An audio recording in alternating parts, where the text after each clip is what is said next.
اللہ ہے۔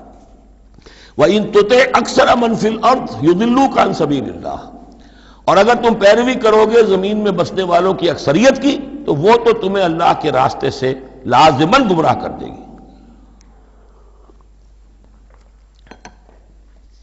یہ بڑی اہم آیت ہے قرآن مجید کی جدید جمہوری نظام کی نفی کے لیے۔ جمہوریت ایک طرز حکومت ہے کہ جس میں بندوں کو گنا کرتے ہیں، تولا نہیں کرتے۔ قرآن کہہ رہا ہے زمین کی اکثریت جو ہے، اگر تو فیصلہ کن یہی بات ہے اکثریت کدھر اقلیت کدھر، تو اکثریت تو دنیا میں ہمیشہ باطل پرستوں کی رہی ہے۔ دور صحابہ میں صحابہ کتنے تھے؟ پوری دنیا کی آبادی کے حساب سے گنتی کیجئے، لاکھ میں ایک نہیں بنے گا۔ اس حوالے سے غور کریں۔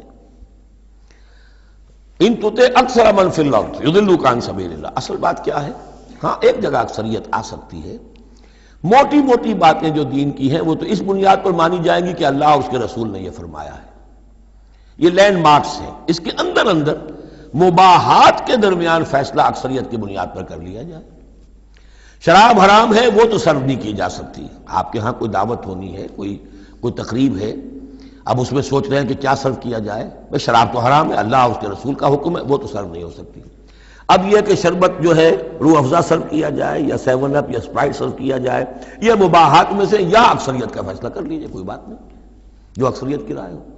لیکن ایبسولوٹ اتھارٹی اکثریت کے پاس، ساورنٹی اکثریت کے پاس، انا للہ و انا الیہ راجعون۔ وَإِن تُطِعْ أَكْثَرَ مَنْ فِي الْأَرْضِ يُضِلُّوكَ عَنْ سَبِيلِ اللَّهِ، ساورنٹی اللہ کے پاس رہے گی، اس کا حکم اپنی جگہ پر، باقی مباحات کے دائرے میں آپ اکثریت کی رائے پر بھی چل سکتے ہیں۔ إِن يَتَّبِعُونَ إِلَّا الظَّنَّ، یہ نہیں پیروی کر رہے مگر صرف ظن و تخمین کی، اٹکل پچوں کی۔